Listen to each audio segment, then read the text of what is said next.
Hello everyone. So what we're going to start off with today is depth of field, otherwise known as DOF. Now, this is where the aperture becomes important. You'll notice that it's done in a f over 1.2. One thing to remember with aperture is the higher the number, the less light there is. So for example, if it's a 4, that's going to give you more light than at 22. 1 over 4 is a larger size than 1 over 22. And we'll get into what the F is in the video on why lenses with different Fs have different prices to them. So you take a look here. This is a 50 millimeter f1.2. For Canon, this usually goes for about $2,100. This calculator has the depth of field of 2.53 inches at 60 inches. So I'm 5 feet away from what I'm going to shoot. So the depth of field is 2.53 inches. This calculator has it a little bit lower at 1.69 inches because this takes into account camera type. So using the calculators, different calculators will give you different values. But the important thing is to keep in mind,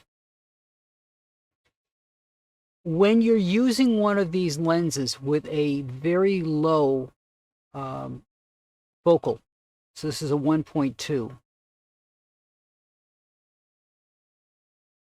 this aperture will let in a ton of light, which is great when you're in low light situations or you're shooting natural light. But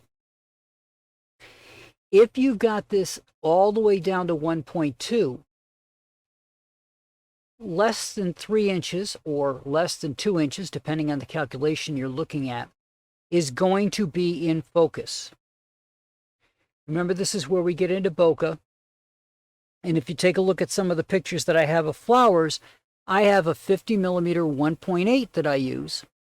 And that lens lets me get the subject in very sharp focus, and everything drops off quickly behind it. So let me give you an idea. So if we go to here and we choose a 1.8, you'll notice I've got 3.79 inches for depth of field. We'll use this one over here.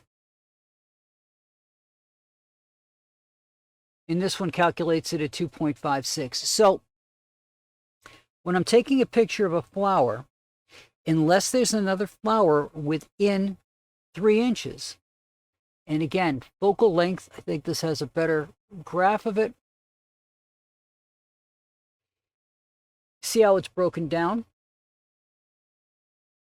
So while it's 3.79 inches, it's not 3.79 inches in the front. So if we take a quick look at that 1.2 again, 1.24 inches. If you're focusing in on the eye, you've got 1.25 inches or less that's going to be in focus. Depending on the person, the tip of their nose might be out of focus. Again, you're focusing in on the eye. Remember, the eye is set back into the face. So you have to take that into consideration when you're shooting. And pay attention to your focal points specifically.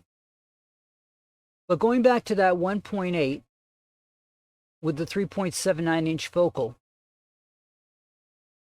bear in mind that that's going to let in almost as much light, but it's going to give you a bigger depth of field.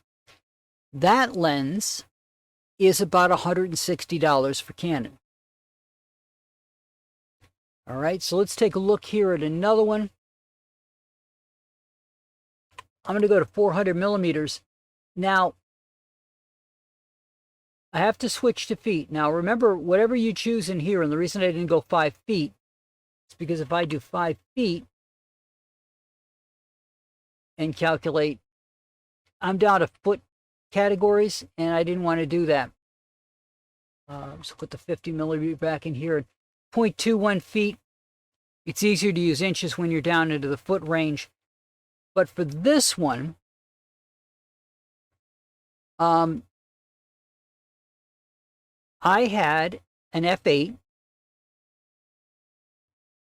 400 millimeter. My distance, 5,280 feet.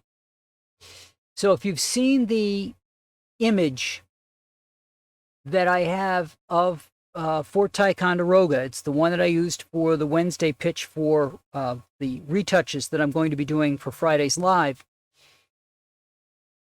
You'll notice it says infinite.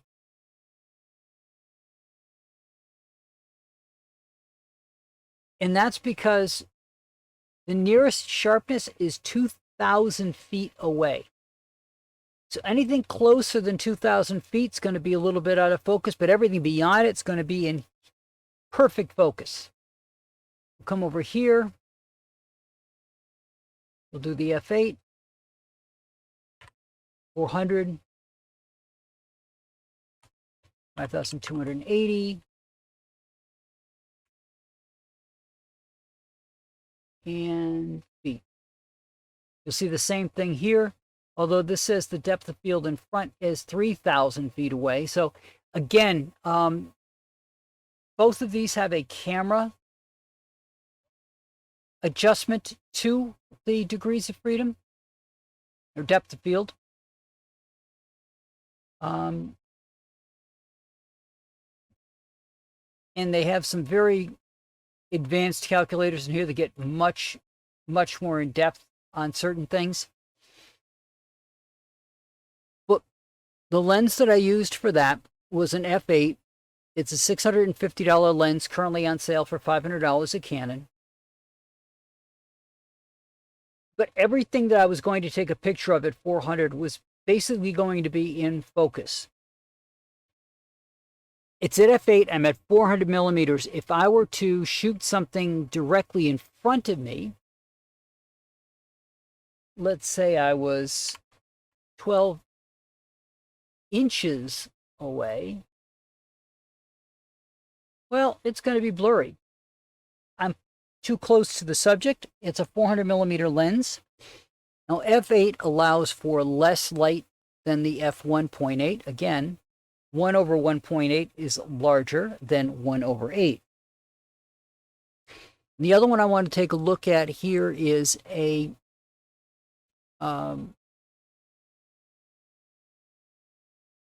the other version of this lens that they've got. This is a 2.8 millimeter. And at certain distances, none of this is going to mean much of anything. But you'll notice that the depth of field changes quite a bit. It actually has a far limit now, which we didn't have before. Now, while this isn't as important for this, one thing to keep in mind is that the 2.8 will let in a lot more light. And you'll see this is a huge difference here as well. A depth of field of 8,000 feet versus a depth of field here of 33,000 feet. So again, this camera calculation that they're adding in makes a big difference. This one's based on sensor. I don't know what the other one's based on. So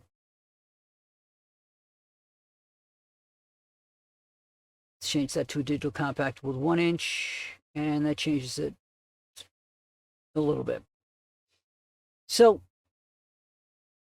when you're using depth of field, what you're paying attention to is what's going to be in focus and out of focus.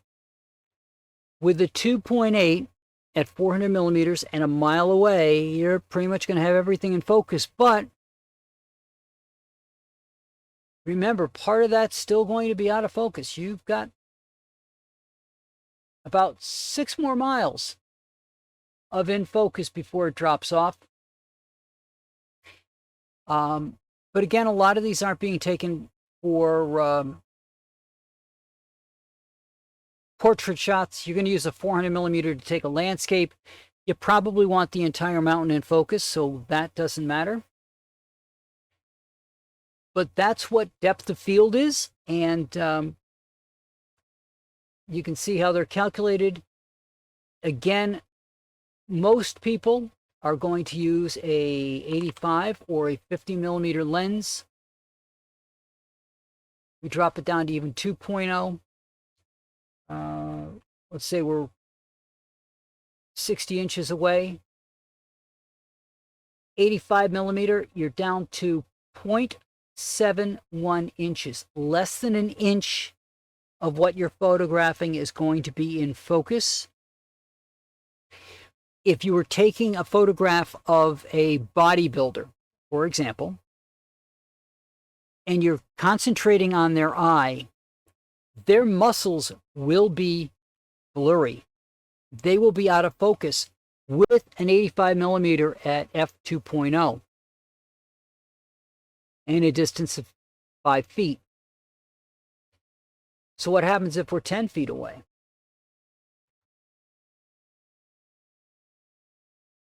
You'll notice that it changed to 67 inches in front, 86 inches behind. Now, with an 85 millimeter at 10 feet and f2.0, not only will you have a wonderful lens that will allow you to get in a good amount of light, you're also going to have a lens that's going to allow you to get everything in focus. When you're closer, it drops off rapidly, and in that case, you're going to have to change your aperture to a different value. Let's go to 4. Now we're closer to what we were before with the 50 millimeter. Probably if I was going to do a photo shoot of a bodybuilder, I'm not even sure 8's going to be good at 60 inches. Just looking at these numbers, 2.74 inches is only 3 inches. A bodybuilder's chest is bigger than that. And again, it's going to depend on the lens you're using. If we drop it down to 50 at 5 feet and do it at f8, you'll notice that I'm up to 8 inches. Now I'm getting a little bit better. Now let's talk about focal length before I close here. A 50 millimeter focal length is close to what the eye normally sees. Smaller numbers give a wider depth, or not a depth per se, it's giving you a wider view. Smaller numbers give you a narrower view than the eye can see. So at a 50 millimeter, you're matching a person's eyes. When you get down to a 24 millimeter, it's a wider angle. But as I showed with some of the retouching last time around, there is a distortion caused by the lens. And that's because that lens, to be 24 millimeters, has more of a curve to it. You can see the curve more on that lens than you can on anything else. Same if you're talking a smaller number. You'll see that curve in the lens. That's allowing it to see more of the area around it. But it gives that warping. If you've ever seen a fisheye lens with that warped perspective on things, that's what you'll get with some of the smaller numbers. But there's software to correct that image and flatten that image back out to make it look more natural. But when you're doing portrait work, a lot of people will stick between a 50 and 85. There are some people that will go up to 135 or greater, but again, you're getting further and further away from your subject. So let's say we went to a lens of 135 millimeters. I'm down to an inch again. Not where I wanted to be, and I'm 5 feet away. So if I have to go up to 11, I'm an inch and a half. I have to go up to 20. I'm only at 2.64 inches. At this point, at an f20, I have to use flash if I'm inside. There's no way I'm going to be able to get enough light. 8's bad enough. So if I want to shoot at f8 or a lower one, I have to go out. So 10 feet, way too much.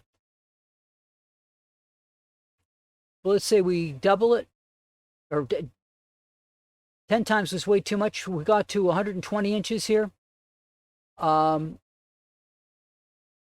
which is 10 feet. I'm at 4.43 inches. So 10 feet is a good number at f8 with a 135. With an 85 at that distance, you'll notice that I now have a 10-inch. So f8, 120 inches with an 85 would be a great lens to have, except at f8, you're losing light. And we'll get into that with the next video on focal length and why those lenses cost so much more.